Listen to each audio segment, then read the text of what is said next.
Hey everyone, welcome to the show. Hope you're having a wonderful evening, and if not, I'm going to try to entertain you so that you have an evening that's better than the one you had. Um, I did something amazing today. You will not believe what I have done today. I climbed the stairs. I climbed not one, not two, but 6 stories of stairs. And I feel it as if it's an accomplishment. I know a lot of people in the chat will not appreciate the effort that I have put, but I will not let you rob this accomplishment from me. It was an interesting thing to go 6 stairs. I could have taken the elevator at any point. I could have chosen. When I was at the 5th floor and I was like, I could have took the elevator. I didn't. Went all the way up. I'm going to clap for myself. People saying that I should do this twice a day. They're trying to kill me. Why is the chat doing this? Do you hate me that much? Do you want me to die? No, we are actually going to tackle white privilege. It's a topic that I don't think I've ever addressed it like intellectually. I addressed it more. I guess like in a laughing or joking manner, but I never actually looked at the original paper done by Peggy McIntosh and discuss, her interesting theory. But before we do that, let's wait for a couple of more people to join as usual. And in the meantime, I want to show you something that I found. Someone sent me this picture on Facebook. And I want to ask you guys, what do you think about it? And if you can actually recognize what this is. Because I am willing to bet that anyone who is from the younger generation is not going to be able to figure out what this is. Do you guys know what this is? Genuinely curious. Let's see what the chat has to say. This is the picture that I want you guys to recognize.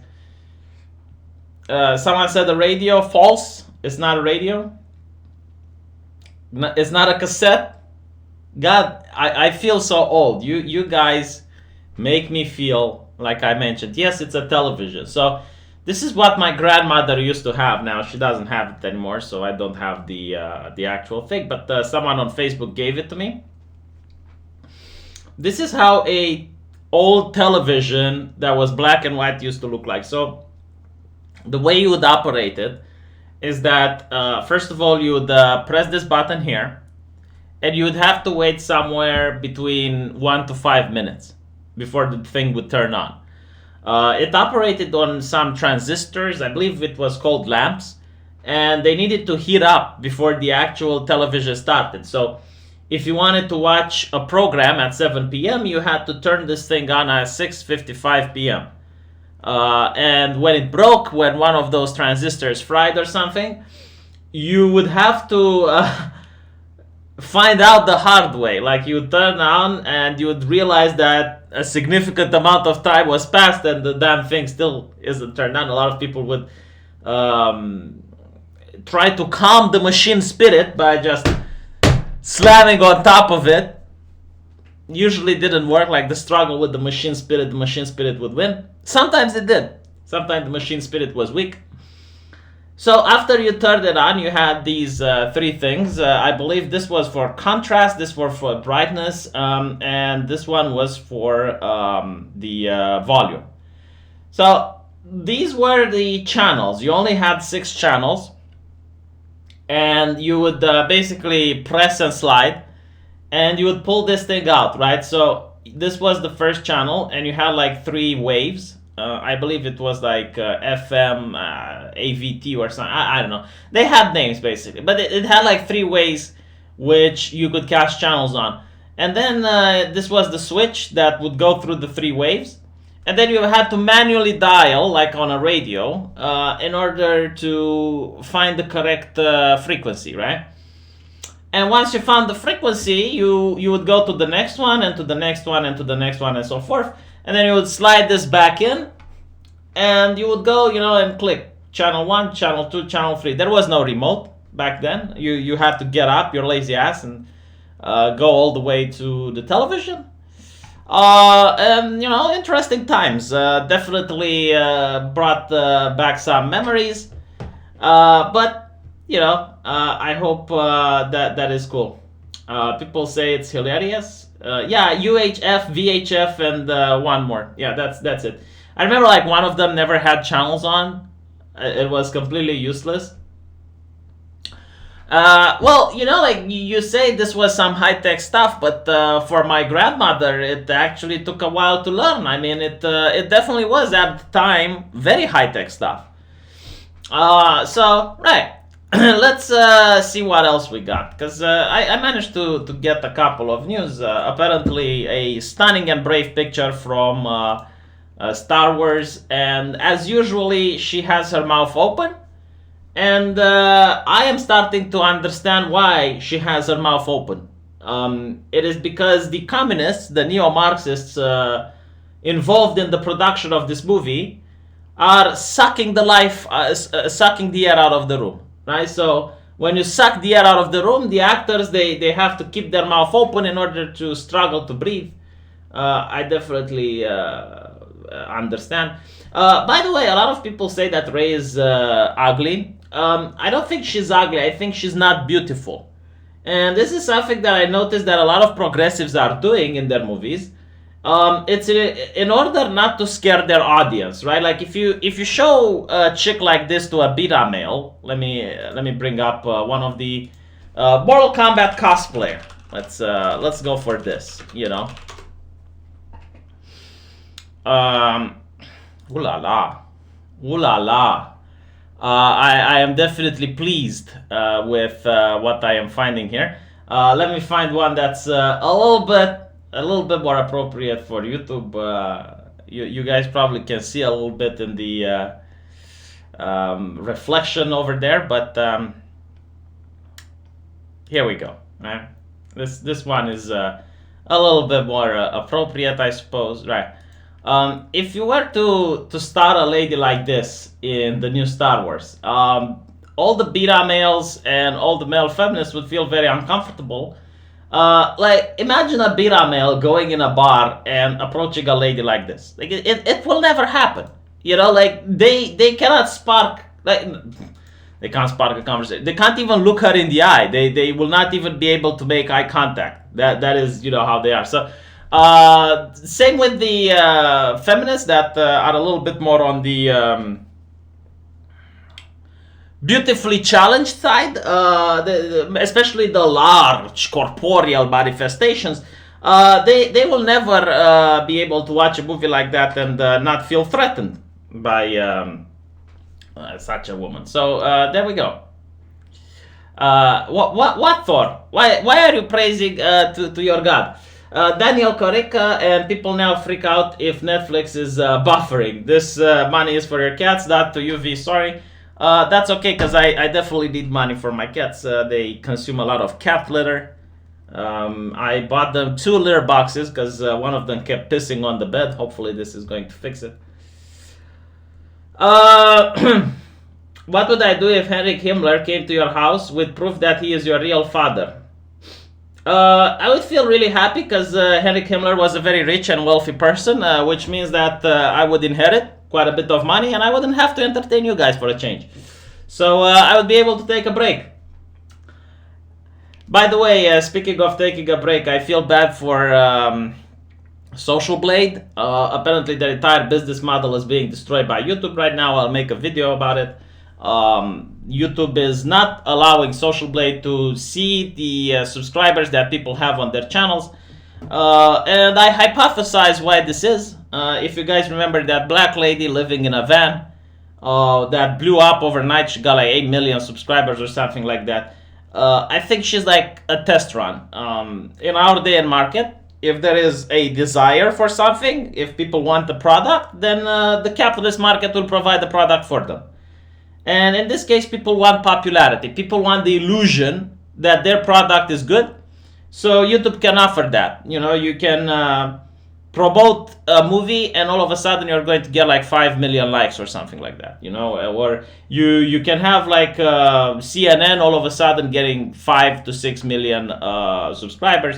But not only that, like think about it this way: YouTube can actually manufacture popular creators that aren't really popular, but they have the appearance of popularity, so that once they get to 10 or 11 million subscribers, they can start selling products. So that's really why I think this is why Social Blade is a bad thing for monitoring the subscriber growth, because people can look at the statistics and say, well, that doesn't seem right. That doesn't seem right, and maybe it shouldn't seem at all. Maybe we can remove Social Blade from the equation. But yeah, that is definitely what I think. Now, going back to my favorite picture here, I was looking at it, and to me it seems like she is going to take a fart. Like she went in a place where no one is around, where she found it's appropriate, and she's letting it rip. This is another interpretation of this stunning and brave phenomenon. Now, I also want to show you a picture which I found interesting, with some folks that are escaping a free education and universal healthcare for the horrors of capitalism. And I can definitely empathize with them. I always wanted to go to one of these countries that have free healthcare and education and socialism. But, it's difficult, very difficult. Should I show you some cancer? Alright, you know what? Before we begin and talk about white privilege, I will show you some cancer. Apparently this game exists on Steam. It is a furry dating simulator. Kind of weird considering that other hentai-like games were censored. But this one managed to get through. Very, very fascinating. Gentle can be good too if that's what a fella wants. I find it a little bit out of the ordinary. Like last time I checked, French people aren't white, so they're a lot more multicultural. But this game is definitely probably taking place in France in the old days. Who knows? I'm not going to comment any more than what's needed. Christopher Howland, USA white guilt comes from the fact that England used slaves to buy slaves in order to use slave labor to make cash crops to fund world conquest. No, I don't think that's the case. All right. The white guilt. Let's talk about it. All right, like scientific talk, like actually academic talk. No shit talking, no jokes. If you look at the Communist Manifesto, and you take the essential thing, like what is that one thing that requires down? All right, the reconnection is successful. I don't know what happened, but as I was saying, in order for the it didn't catch on because America didn't have an aristocracy, and it didn't catch on because people in America were quite wealthy. So there was a lot of social mobility. People could become from a worker, could open a business. And communism really didn't have much of a sway in the United States because of it. So they tried to find out a way that you would make communism compatible with the US. And they moved towards race and gender. So now, is the oppressor instead of the bourgeoisie is the white person, and the oppressed are people of color, which is literally everyone else on the planet. And all of this is to grab power, right? Like you need a narrative to get people riled up, to vote for you so you can get power. That's really what it's about. It's not about helping people. It's not about compassion, right? It's to get power, to take away the liberties of people, and to also tax them as much as possible so that you can use their money. So I think this is from YouTube. It's not from me because my internet is going fine. It's just disconnecting me for no reason. I think it's the platform. But as I was saying, it's all about getting power and corruption. Because once you're in power with a government that everyone pays 75% taxes to, it's a lot more easy to make some cash disappear.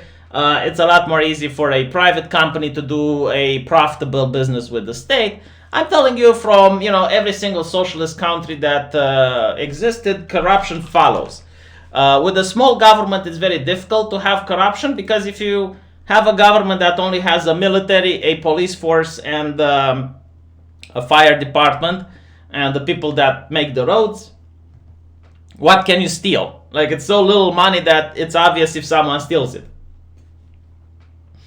So making sure that the government is big is something like obviously, the way I view things is that every single government is going to eventually become corrupt. But if it's a small government, the corruption is limited to the size of the government. If it's a government that gets into every single person's life, then the corruption is definitely going to affect every single aspect of your life as well. So I'm going to have to now try and find the pages that I saved. Sort by date modified. Let's see if this is the case. If not, I'll just have to go back through them, because I had the studies of Mrs. McIntosh, and they're quite interesting to talk about. You're going to notice a lot of this white guilt, where it comes from. All right, I managed to find it. So this is the person who came up with the white privilege theory. Her name is Peggy McIntosh. She was quoted in the Racial Equity Resource Guide, and according to her, white privilege is unquestioned and unearned set of advances, very interesting, entitlements, benefits, and choices bestowed upon people solely because they are white. Generally, white people experience such privilege to do so without being conscious of it. All right, so before we begin, let's look at what they consider to be white privilege. It's a list of 13 things. Most of them are, I suppose, inconveniences that non-white people have. But the main issue that I have with this, right, why this is incredibly racist and stereotypical, is that they assume every white person has this. Now, maybe Miss McIntosh doesn't assume, but if you go on Twitter, if you go on, and you talk with someone in the mainstream media that promotes social justice, they will look at you, they will say, you're white, check your privilege. So, even if I'm from Romania and most of these things don't apply to me, for some reason I still have privilege. So this is basically a way of shutting down criticism to socialism, because if you're a white person and you say the correct talking points and you follow like a good little ally, no one complains. All of a sudden you're allowed to speak. But if you complain and you say, I don't like Alexandria Ocasio-Cortez, of course, because you're a white male and you need to check your privilege. That's literally what this is about. Now, if we look in society, everyone has privileges. People have different privileges. Black people, for example, they have the privilege of being able to benefit from affirmative action. If a white person coming from a trailer, which is dirt poor, and he gets really good grades, he can't benefit from affirmative action because he's white, right? So it's a privilege that he doesn't have. Women have privilege, like, for example, a woman going into a bus and having people getting up and giving her seat. Like, for example, in my country, the main problem with being on the bus is twofold. Number one, the bus drivers are insane, like literally crazy, because they take an enormous amount of people in the bus, and you end up making a lot of muscles, because when the fat lady enters and she's at the front of the bus and the driver puts a brake, you need to be like a football player in order to manage to keep all the people that are between the fat lady and yourself, because she comes with a speed of several miles per second square, and is pushing literally everyone, like hundreds of people, into you, and you need to be like, you need to be this far, no further, thou shalt not pass. It's quite straining, right? So women don't have to deal with it because they get in a bus, and usually a gentleman gets up, give them a seat. I have nothing against it, but it's something that men don't have. Being a Twitch streamer, there are a couple of men that used female avatars in order to Twitch stream, and facial software, facial changing software like deepfakes and stuff. And when it was revealed that they were men, all of a sudden they lost a lot of subscribers, they lost a lot of money, So literally everyone has privilege to a certain degree based by this definition. However, they focus on white privilege, which apparently is unearned. Now, I would say that it was earned through the right of conquest. Right? Like at one point, you had people waging war, and they took the land. It's what the Huns did, what the Goths did, what the Ostrogoths did. Look at Genghis Khan. If you think the Nazis were evil, just look at what Genghis Khan used to do. And I think you will be able to compare it. But in Mongolia, Genghis Khan has statues. He is revered. People are claiming lineage from him, even though it might or might not be true. So don't give me the bullshit that I should be ashamed that in a time period where literally everyone was waging warfare, apparently the people that I should feel a connection to, which I don't, like white people, like Romanians never went to the new land to conquer anything, but I don't feel bad that Europeans were better at waging warfare than other people. Other people were also waging warfare, like Indians were taking slaves, they were murdering children, pulling their hearts out, but I guess the white devil is the problem. So no, I feel absolutely no shame, and there is a reason why people have privilege because of the right of conquest in the past. Now, the point that I have is that all of these things can be summarized by the following. The advantage of being the majority in a nation. Because all of these 13 things, if a white American goes to Japan, none of them will apply to him. Not a single one will apply. He loses all privilege by moving into a Japanese nation. So the only way to fix it, the only way to remove white privilege, according to this, would be to change the demographics. Would be to look at a country and say, all right, we need to either, I guess, import more people or discourage white people to have kids, global warming, encourage more blacks to have kids, you need to, I guess, like, if you find this a problem, right, that, for example, if I wish a range to be in the company of people of my race most of the time, right, this is a major problem, this is a white privilege, we need to fix it, the only way of fixing it, the only reasonable way of fixing it is to change the demographics. And this is probably why you have, I believe it was the New York Times, which released an article like Hampshire is too white, how do we diversify it? You had another people upset that Donald Trump is pushing further away the time when whites will become a minority in the US. You have the Young Turks on a podium talking about how soon white people aren't going to be a majority in the US, and everyone was clapping because of this, right? Like, this is how they view the way of removing white privilege, but you're just going to replace it with the privilege of whomever is going to be the majority. Every nation is going to have a majority of people, right? You're not going to have an equal percentage. So you're just saying, well, okay, we don't like whites, let someone else have the privilege. Right?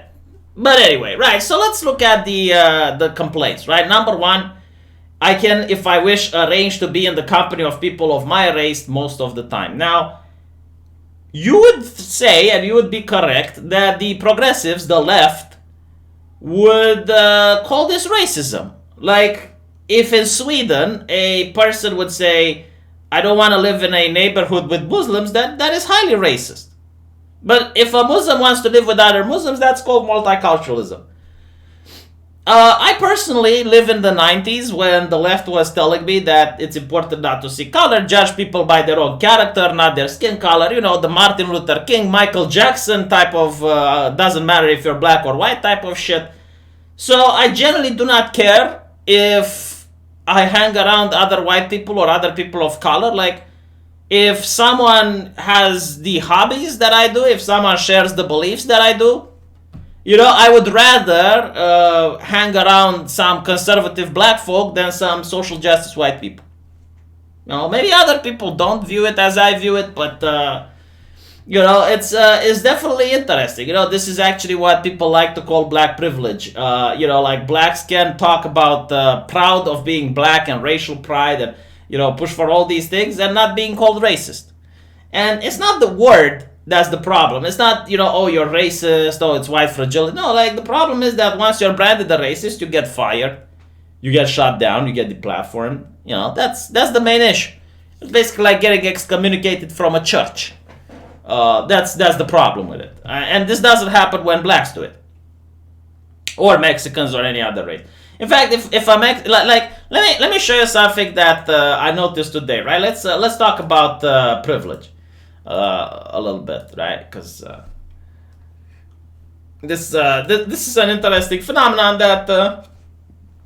Sorry about that. I just noticed today, and it happens a lot, but today is the time that I awoke to it. So when you read a lot of news like I do, you get to notice some patterns, right? So you got this lady with a hijab, and she's in a bus. The title of the article is "Nasty Moment: A Young Girl Launches into a Vile Rant Against Bus Passer Telling You Smell of Curry, You Dumb Bitch." Right? So she is being racist towards this Hindi man.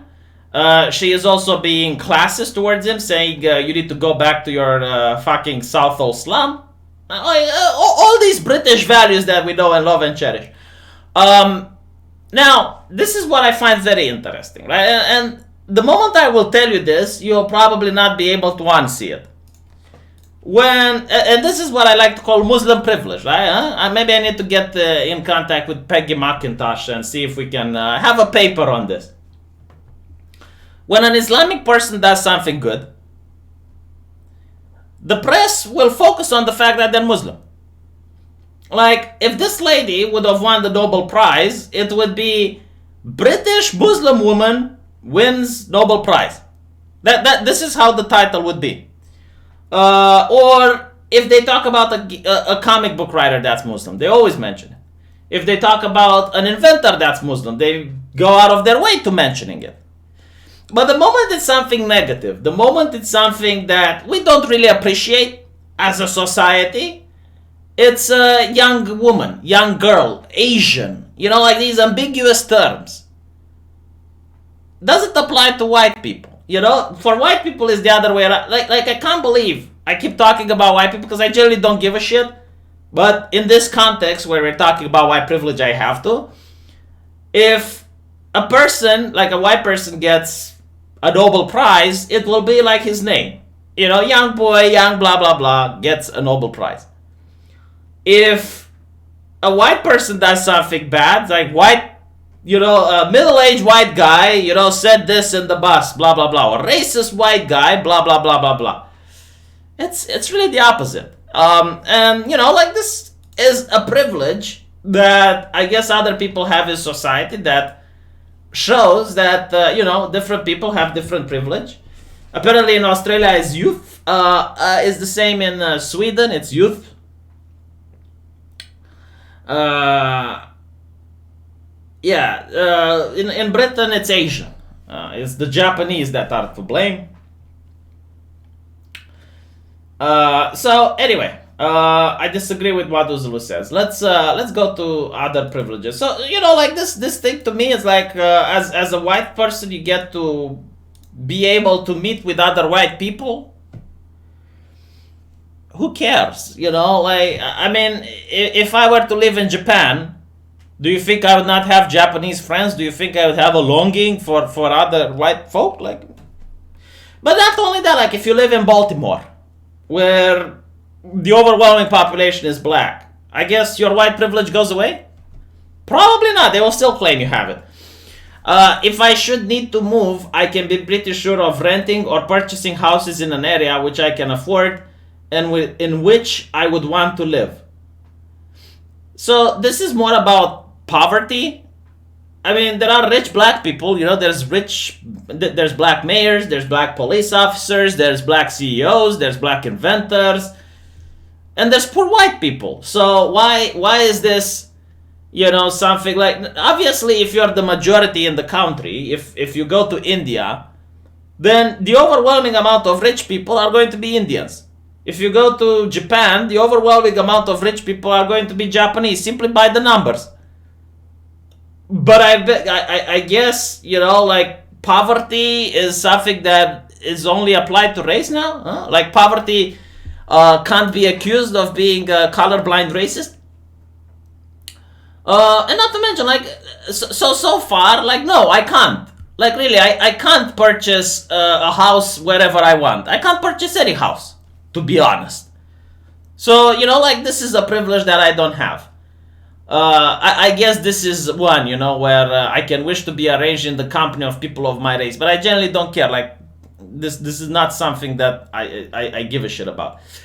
I can be pretty sure that my neighbors in such a location will be neutral or pleasant to me. I mean, I lived in a gypsy neighborhood when I was young, and I managed to get a lot of gypsy friends, and they were pleasant or neutral to me. No, I guess if you're a twat, if you're a bad person, then no matter where you move, your neighbors aren't going to be neutral or pleasant to you. If you go in a house and you play music loud at 3 a.m., if you curse, you swear, you leave your garbage out. Yeah, I mean, this is really depending on the type of person that you're addressing this towards. But I think, I can go literally in every neighborhood. And if people won't be pleasant, they will at least be neutral to me, because I generally know how to make friends. I was in a neighborhood where non-gypsy people were robbed, beaten, but they left me alone. Why? Because I made friends with the son of the most important, I suppose, Bully Basha, they called him. And they left me alone because I understand how it works. I can turn on the television or open the front page of the paper and see people of my race widely represented. Have you turned on Hollywood or Netflix yet? Again, this is probably an old paper, because in fact, it's not only that your race is widely represented, but characters that used to be white are now gaining melanin. They're reverse Michael Jacksoning. I understand Batman is next in line. They did it to Poison Ivy.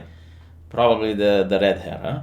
But again, look at this focus on race. Peggy McIntosh here, which is a leftist, right? She's trying to point out that people feel comfortable around their own race. How is this not a far-right ideology? How is this not something that Richard Spencer would say?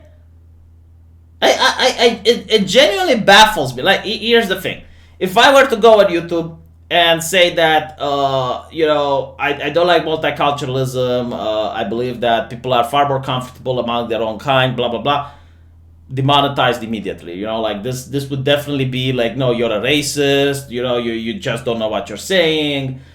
But why is it that when a far leftist is saying it, they get away with it? This is what I believe Sargar of Akkad was trying to explain 3 years ago to the far right. It's if you were to use social justice to push your ideology, they would leave you alone.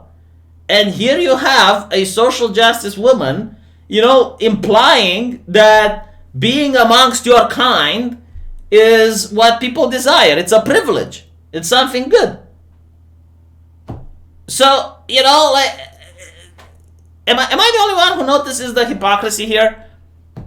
I mean, if you're in Japan, you turn on the television, you're going to see Japanese people. If you're in China, you turn on the television, you're going to see Chinese people. If you're in India, you turn on the television, you're going to see Indian people. If you're in the US, you're going to turn on the television and see the rainbow.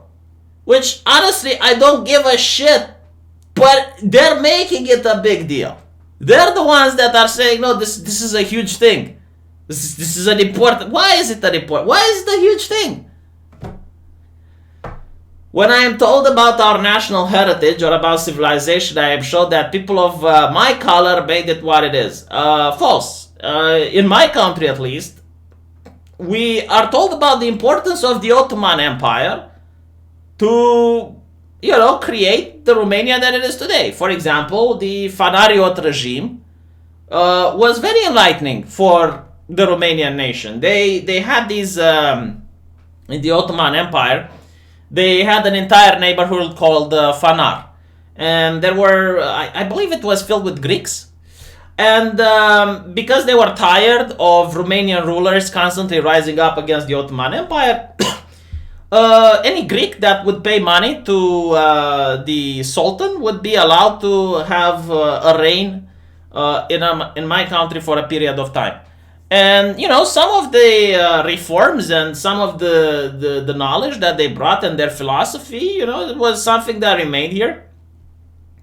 And no, this is not true. But again, if I travel to America, even though, none of these things apply to me, they look at the color of my skin and go check your privilege. How is this not stereotype? How is this not racism?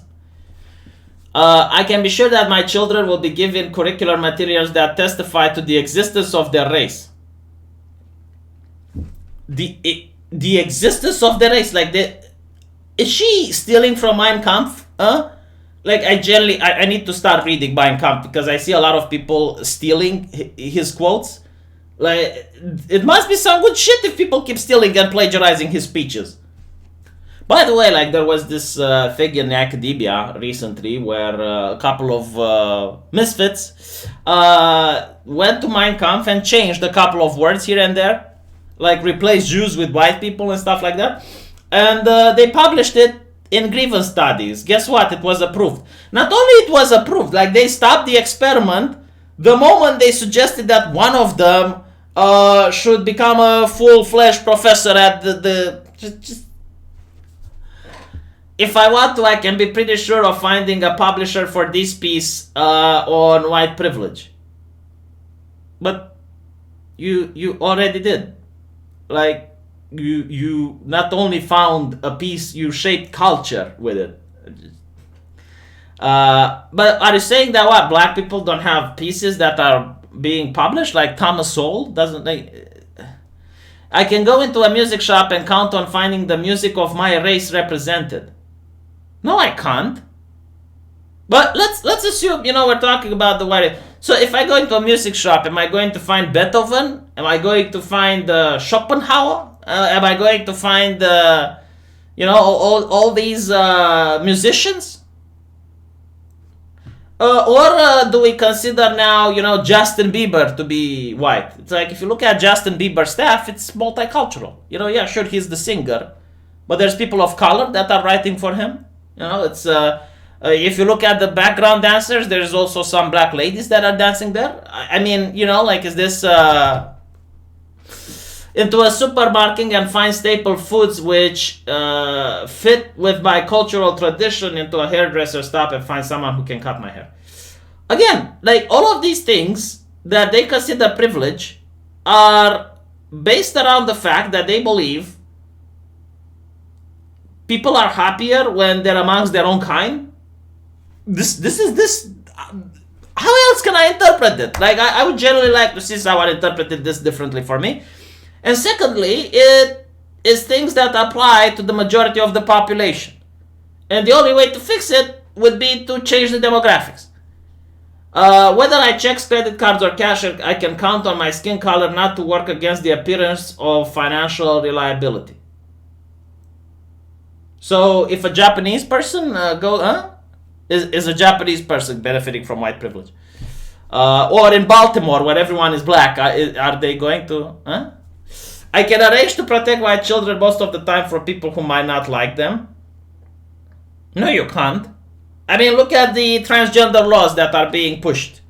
I'm not talking about, most nations, but there are certain laws that are written so poorly that a person who is not transgender, so someone that isn't trans, can claim they are trans in order to get into a locker room with your girl. And you can't kick them out, because if you try to kick them out, well, you're transphobic and you get a fine.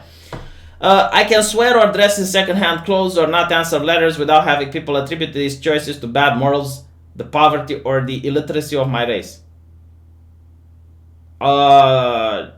No, it is bad morals to curse. Like, this is something that I've been talking about for a while. That the thing I don't like about social justice activists is that they curse all the time and they have a potty mouth all the time.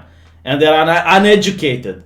You know? So, no, it's really about your character. It's not about...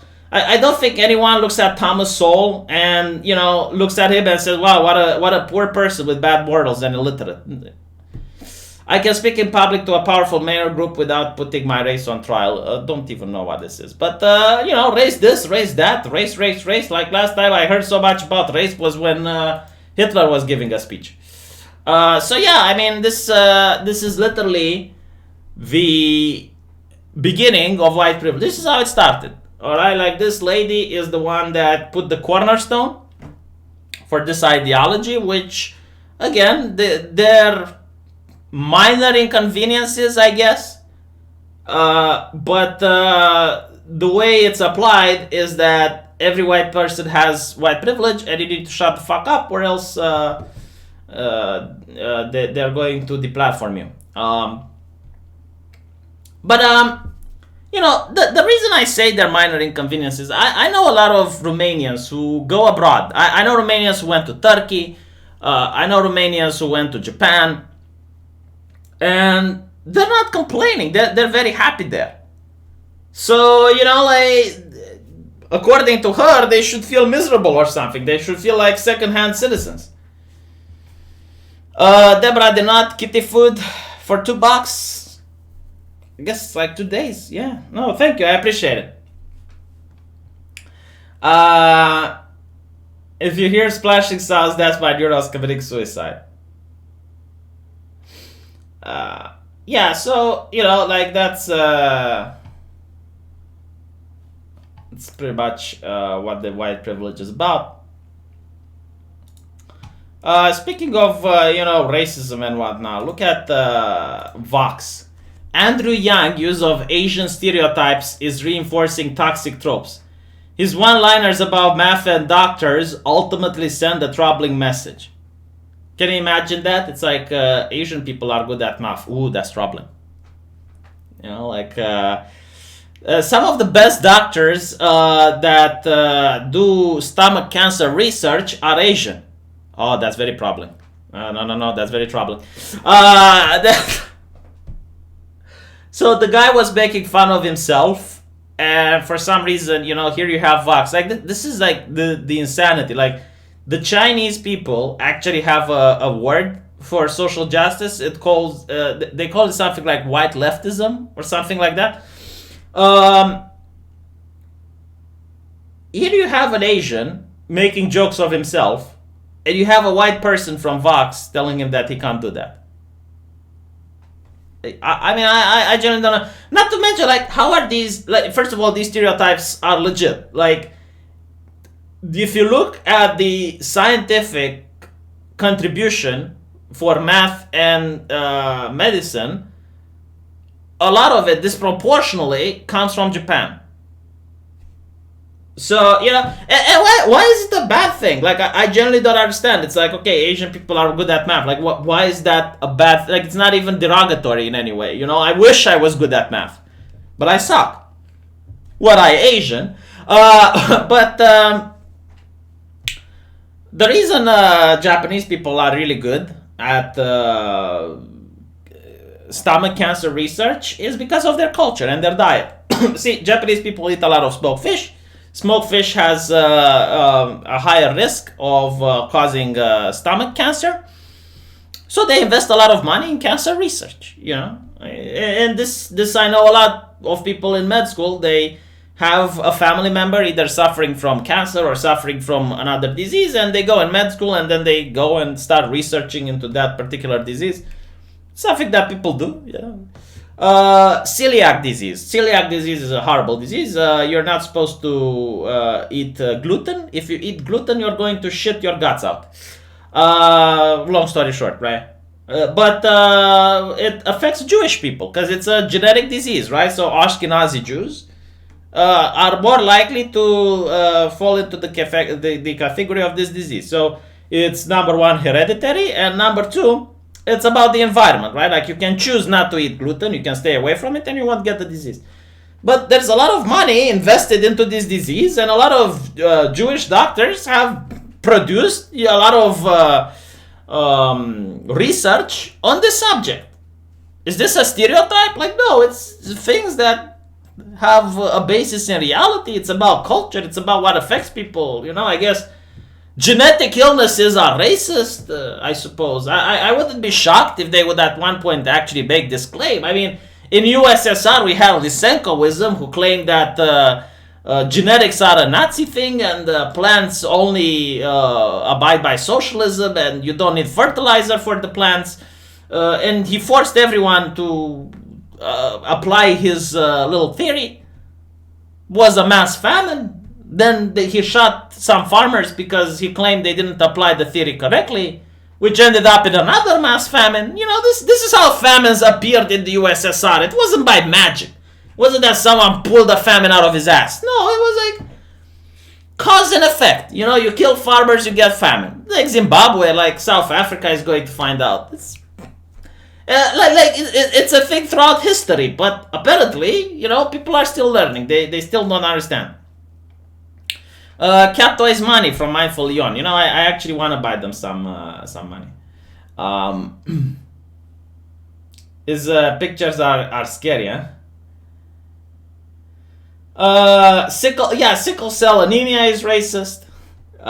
Genetic diseases are a cultural construct. There was actually this thing on BBC where a mixed race woman was requiring, I believe, what was it? A bone marrow transplant. I might be wrong, but she required the transplant, right? And it was very difficult for her to find the transplant because she was mixed race. You know, and people were mocking the BBC, saying that, oh, you're kind of pushing far right conspiracy theories because race is a social construct. You know, I'm not into. You need to understand, like, certain things, like, for example, genetic illnesses, right? They're affected by genetics and they're also affected by the environment. So the genetics, we use them to put the diagnosis. Like if two parents come together and they both have the genetic illness, we tell them that, by the way, your kid might suffer from this illness. And the environment is to tell them, okay, if your kid suffers from this illness, this is what you can do in order to try to avoid the side effects. So basically the environment is the treatment. Right? So, you know, the far left likes to claim that everything is social construct, and the far right likes to claim that everything is genetic. Well, apparently it's a mixture of both. You know, welcome to reality. But anyway, Matt Whittaker, looks like a slow money day for you, fellow. Can't give much as I'm on sick pay with a broken hand. Man, this is making me feel bad. Like, dude, it's fine. I really appreciate it. Yeah, I do this for the money, but if I make like $20 a day, I'm happy. So, I really appreciate that. You know, even though you don't have much, you'll give it to me. But I wish you get better. Use that money to get treatment for your hand. We in the chat identifies as a social construct, huh? Well, no, like, look, for example, the environment. Like Vikings were really good raiders. Why were Viking good raiders? Because they lived in a place where crops didn't grow, and they had to go somewhere else to steal someone else's shit so they don't starve during winter. Right? It's not genetics, it's just the environment. Now, people that live in the Himalaya aren't going to be good boat builders. You know, if you take a Viking and you move him to Himalaya, and he has kids there, he's not going to be able to produce kids that know how to build boats, right? So the environment also plays a part. Vikings are not people. Shut up. I played the game. I played the game from Blizzard. Vikings was an excellent game. And clearly, if Blizzard says they are a people, then they are a people, goddammit. I think I'm going to talk tomorrow about German churches. It's going to make Kubusk 7 wet. But German churches are about pushing a political agenda right now. Some of the German churches used their money from donations in order to purchase a boat, which they're going to use to rescue climate migrants from the sea. And they're also pressuring international agencies to force the redistribution of migrants in the European Union. And because of that, a lot of people are now pulling out. They're stopping to donate from the church. And I think it's going to be an interesting video about it. Holy shit. Thank you guys. Bistifus, $20. It makes so much sense that the ones who push for communism are the first ones to get shot. Do you know of any direct examples to research? Yuri Bezmenov talks about a couple of them. The reason the people that... I know about actually one that Yuri Bezmenov doesn't talk about it. I know the first person that got shot. Let me find it. Clown gets killed by Lenin. Huh? Is that not an interesting thing? So...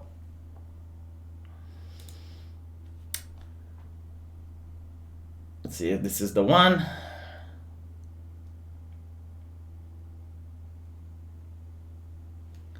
No, this isn't the one. Oh, Bim Boom Bang Bang. I think this is the clowns that...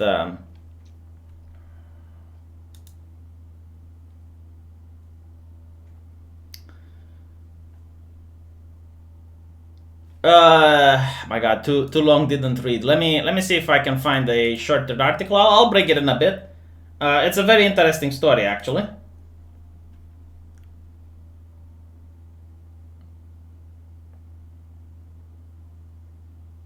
Okay, so here's one of the first people that were supporting communists, and then they got shot by communists. So we're talking about Bim Boom. He was a Moscow circus clown. And back then, circus clowns were people like me. You know, they would go in front of an audience and have a political commentary, I guess, and people would laugh and they would be entertained. And the thing with Bim Boom, he was a clown which became enormously popular. And he would push satirical political content in Moscow. And each act he would begin with an original song and dance performed by Bim. And the duo has been called the most popular entertainment in Civil War Moscow. Initially, he was a member of the Bolshevik party. So initially, he was actually a communist, right? And he was also a pledged member of the futurist movement early on. However, after the October Revolution, the duo turned their wit against the new power. So this is why the communists shoot the communist advocates. Because a lot of these people, they're utopians, right? Like they dream of a future that is supposed to be better. And the moment the communist comes to power, the more radical than them, the more pragmatic person, it's like, no, I'm going to come to power and I'm going to steal the shit. And I'm going to give it to my buddies and then I'm going to kill Trotsky. They notice the horrors of the systems they've created. And they're the first one to talk against them. And the fact that they have been in the Bolshevik party, they are very knowledgeable of the ideology. They're very knowledgeable of the tactics. And they're very good at exposing, you know, what the communists do to other people. So they started having these, I guess, comedy shows in order to give sass and sarcasm to the new power. So they desisted from mocking the Bolsheviks only when their couplets so offended Latvian riflemen in the audience that they shut up the circus and threatened to do the same to the clowns. So the people who were laughing at the jokes, they got shot.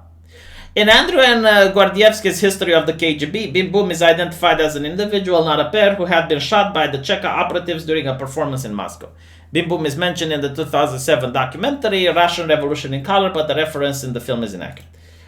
Yes, this is why the left can't handle humor. This is why the left can't handle jokes.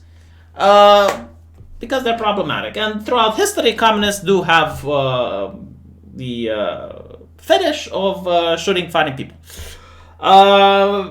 Yuri Bezmenov also talks about how he traveled to one of these nations that were subverted by the USSR. You know, wanting gay rights, wanting socialism, wanting equality for all, and then the USSR army came and brought forth normalization. No more gay rights, no more nothing. Comrade, shut the fuck up and work in a factory. The thing which pushed him to defect to the US was that he was going there and he saw a journalist shot in the head next to the quote-unquote fascists. And the journalist that got shot in the head was a communist. And, you know, rightfully so. These people think they are going to be the ones in power. They are going to be the ones organizing the new world. It's like, no. There's other people more influential than you, more smarter than you, that you are the one doing their dirty business for. Sarah J. Jacobson, thanks for the content. I like to listen while I exercise. Did I tell you I did something amazing today, Sarah? Do you know what I did? I climbed not one, not two, but 5 flights of stairs. I went up 5 flights of stairs. So I'm not going to let the chat steal this achievement from me. I'm going to mention it. I'm really proud of it.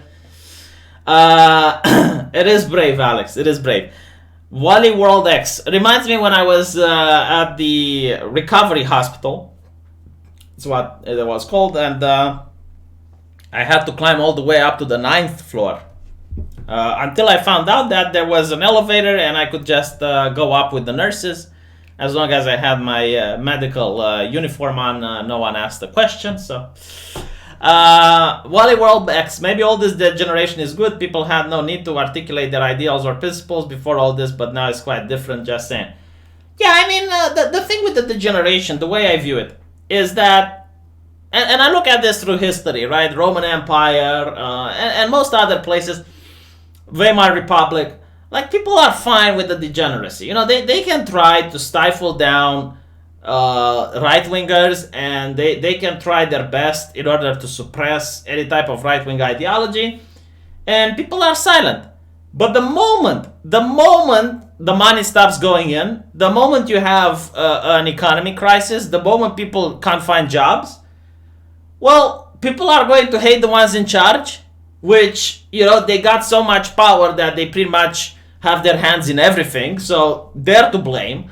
And you're going to have right-wingers stepping up, and it's like, oh, we got a solution, you know, vote for us, we're going to save you. And that's literally how you get fascism, but no.